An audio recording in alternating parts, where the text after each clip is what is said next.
Hello and welcome to another week of Sambo iRacing. We're back in the Formula Vee at Okayama full circuit for what should be a great week of racing. It's a combo that works really well together. The racing should be quite good. Just watch yourself getting into the hairpin at turn 5. If you are new to my channel, what we do is a hot lap, a breakdown lap, and then we're back in a cockpit of final time with the driving line on. Let's get it started.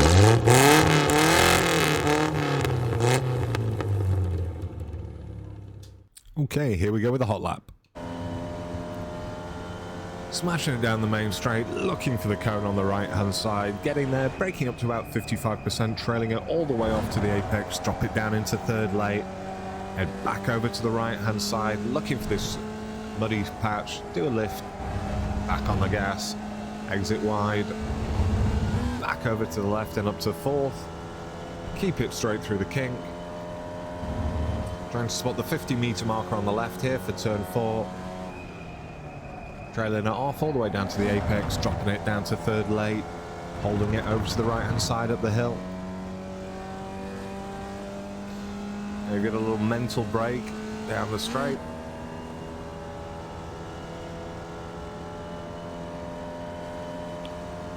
Looking for the marshal's hut as our braking marker into the hairpin. Braking up to about 80%, trailing it off down to the apex, dropping it down to third. Over to the right hand side, just a lift through here.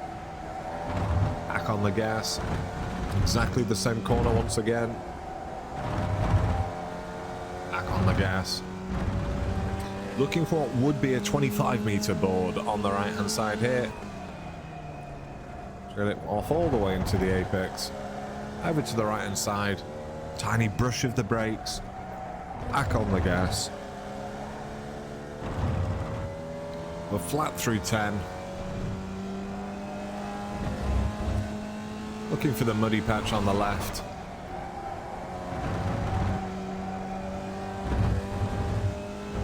And there we have it. If it's this chilly in the race and the track tent, this would be a new world record. I'm sure people will go faster than this week. Right, let's do the breakdown lap next. Okay, let's start the hot lap. Smashing it down the left-hand side. Now we're looking for this cone that's on the right, and there's a line painted all the way across very helpfully. So when we go into turn 1, don't overbrake, don't overslow. That's where everyone seems to have a bit of a problem. We're only going to brake up to about 55%. We're going to wipe that speed off in the straight line there. We're going to turn towards the apex. We're trailing it off. Look, as we get to the apex, I've only got 8% brake on.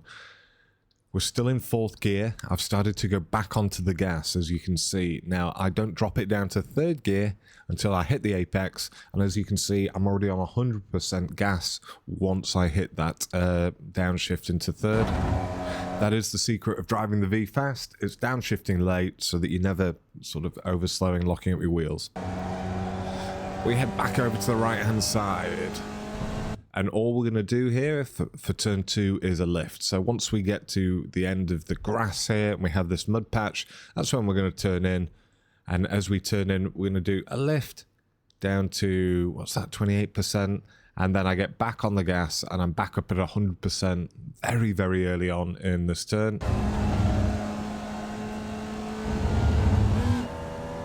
Exit wide, go up to 4th, straighten the car out through the kink.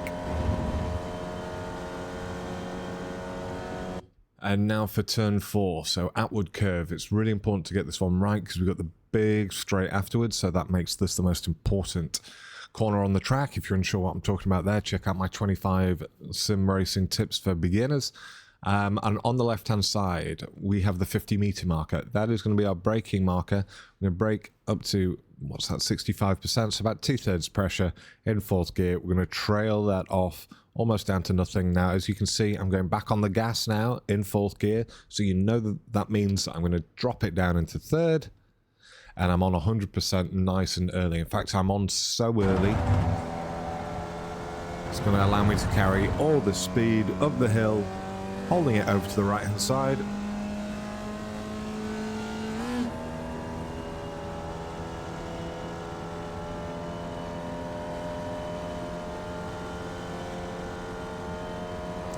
as we look for our braking marker for the hairpin. So turn 5. So the braking marker is going to be this Marshall's hut. So as we get to the Marshall's hut on the left here with the big number 10 on it, I'm going to brake quite hard. I'm running 65.5% brake bias as I normally do. So I brake up to, what, 80%, wiping all that speed off in a straight line, start looking for the apex. I'm trailing it off.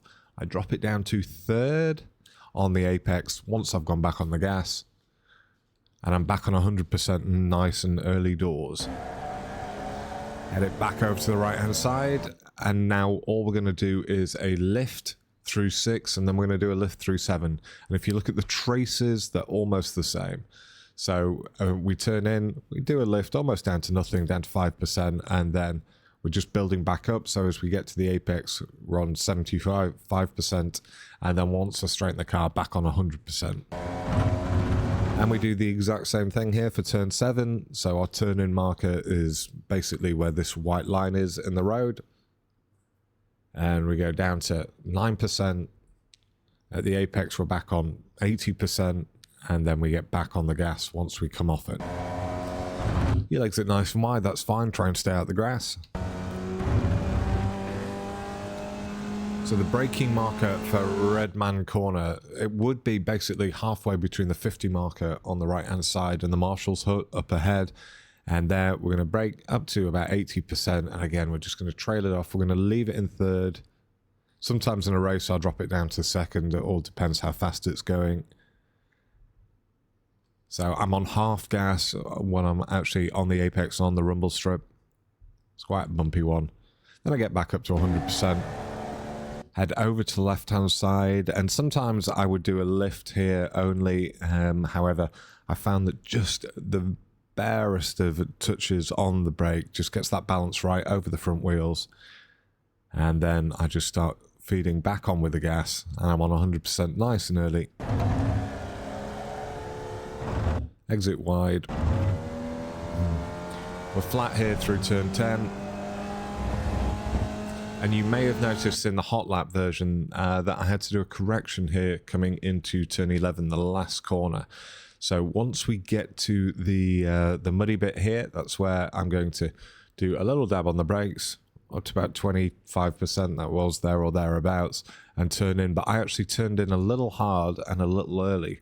So as I turned in, I started to get a ton of oversteer. It didn't actually cost me any time. It actually gained me a 10th because I turned in with the car going too fast. But I was able to save it and then get back on the gas and exit wide. So as I say, that little correction didn't actually harm me. It's not something I'd enjoy doing for every lap of the race, though.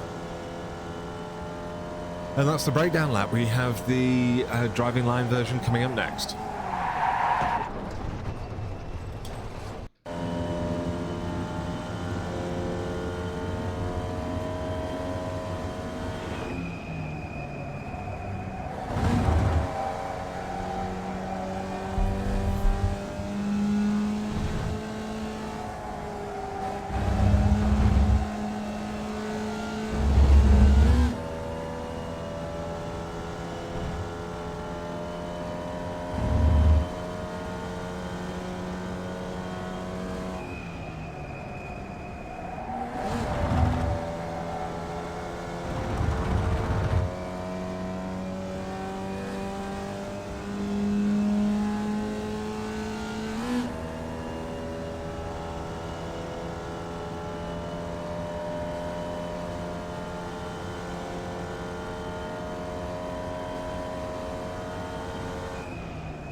As always, thanks.